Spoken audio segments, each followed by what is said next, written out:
Assalamualaikum warahmatullahi wabarakatuh. Alhamdulillahi rabbil alamin wa bihi nasta'in wa ala umurid dunya waddin wassalatu wassalamu ala asrafil anbiya'i wal mursalin wa ala alihi wa sahbihi ajma'in, amma ba'du.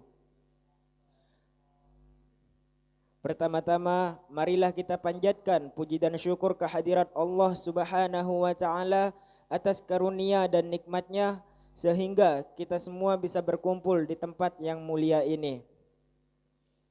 Tak lupa salawat serta salam semoga selalu tercurah limpahkan kepada junjungan kita Nabi besar Muhammad sallallahu alaihi wasallam, kepada keluarganya dan para sahabatnya.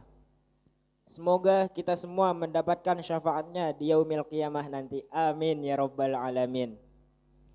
Yang saya hormati Ketua DKM Masjid Agung Al-Ittihad Kota Tangerang, Kiai Haji Ahmad Ghazali Mansur, dan yang saya hormati Kepala Kepesantrenan Pondok Pesantren Al-Ittihad Kiai Muhammad Zainal Alim SPDI beserta teman-teman saya yang tidak bisa saya sebutkan satu persatu.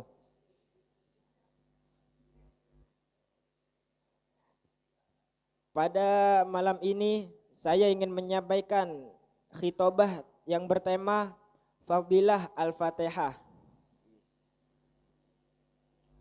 Surah Al-Fatihah adalah surah paling awal dalam Al-Quran yang biasanya disebut sebagai Ummul Quran. Surah Al-Fatihah selalu dilafalkan setiap acara doa, bahkan sebelum dan sesudah melakukan segala kegiatan. Dalam setiap rakaat solat, surah Al-Fatihah juga selalu dilafalkan, diriwayatkan dalam Sahih Ibnu Khuzaimah dan Ibnu Hibban. Dari Abu Hurairah radhiyallahu an, Rasulullah sallallahu alaihi wasallam bersabda, tidak sah solat yang di dalamnya tidak dibacakan Ummul Quran, yang artinya surah Al-Fatihah. Maka dalam sehari tentunya kita akan melafalkan 17 kali surah Al-Fatihah, akumulasi dari rakaat solat 5 waktu. Keistimewaan lain dari surah Al-Fatihah yakni Abu Hurairah berkata, bacalah Al-Fatihah itu di dalam hatimu, karena aku pernah mendengar Rasulullah sallallahu alaihi wasallam bersabda, Allah Subhanahu wa Ta'ala berfirman, aku telah membagi solat 2 bagian antara diriku dengan hambaku, dan bagi hambaku apa yang ia minta.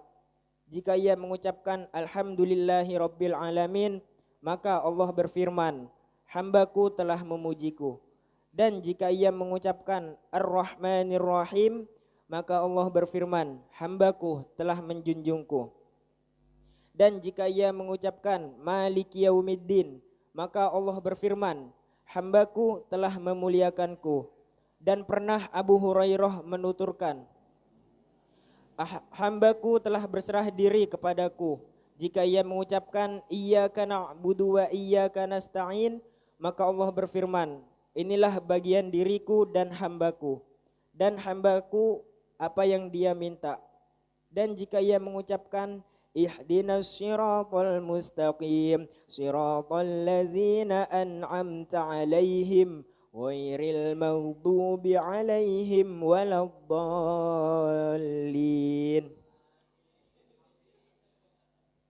maka Allah berfirman, ini untuk hambaku dan bagi hambaku pula yang apa dia minta. Demikian pula diriwayatkan An-Nasa'i. Hadirin jamaah yang dirahmati oleh Allah Subhanahu wa Ta'ala, ada beberapa keutamaan yang sayang bila kita lewatkan. Di antaranya, yang pertama, membaca surah Al-Fatihah mendapat pahala seperti membaca sepertiga Al-Quran. Yang kedua, orang yang membaca Al-Fatihah seolah ia telah menyedekahkan emas di jalan Allah Subhanahu wa Ta'ala. Yang ketiga, orang yang membaca Al-Fatihah seolah ia membaca kitab Taurat, Injil, Zabur, dan Al-Quran, Suhuf Idris alaihi salam dan Suhuf Ibrahim alaihi salam sebanyak 7 kali. Yang keempat, setiap satu ayat dari Al-Fatihah menjadi penutup satu pintu neraka. Yang kelima, amalkan membaca Al-Fatihah sebanyak 70 kali setiap hari dalam keadaan berwudu. dan ditiupkan pada air lalu diminum selama 7 hari. Insya Allah akan mudah memperoleh ilmu pengetahuan. Di samping itu dapat mengontrol hati dan pikiran dari hal-hal yang merusak. Yang keenam, amalkan membaca Al-Fatihah saat hendak tidur. Diikuti membaca surah Al-Ikhlas 3 kali, surah Al-Falaq dan surah An-Nas. Insya Allah akan aman, tentram dan terjauh dari gangguan syaitanir rajim.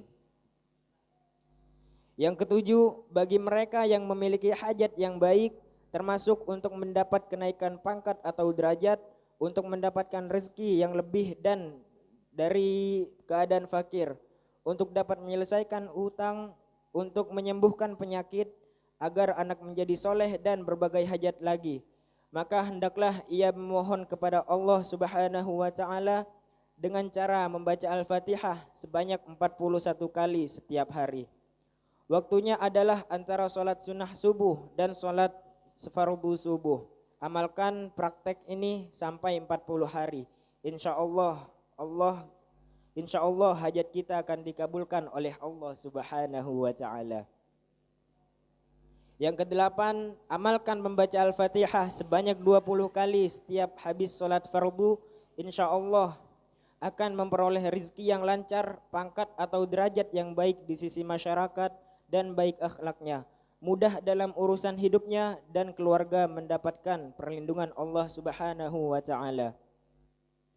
Dan yang kesembilan, untuk membuka pintu rezeki yang luas dan mempermudah segala urusan hidup serta terhindar dari segala kesulitan, amalkan membaca Al-Fatihah sebanyak 41 kali saat makan sahur malam. Insya Allah akan dimakbulkan Allah Subhanahu wa taala. Yang ke-10, setengah ulama menganjurkan membaca Al-Fatihah sebanyak 40 kali sehabis sholat maghrib dan sunnahnya. Insya Allah hajatnya akan terkabulkan. Yang ke-11, dianjurkan juga mengamalkan membaca Al-Fatihah sebanyak 41 kali. Insya Allah dapat mengobati sakit mata, sakit gigi, sakit perut dan lain-lain.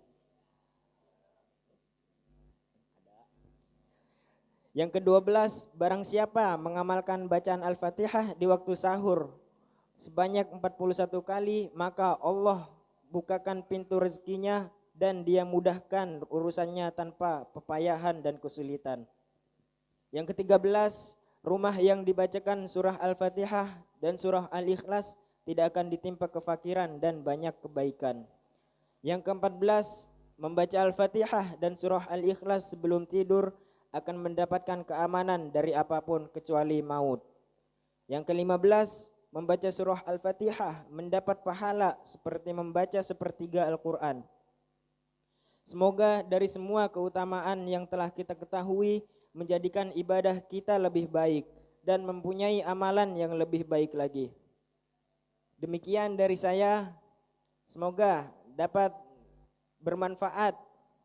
Wassalamualaikum warahmatullahi wabarakatuh.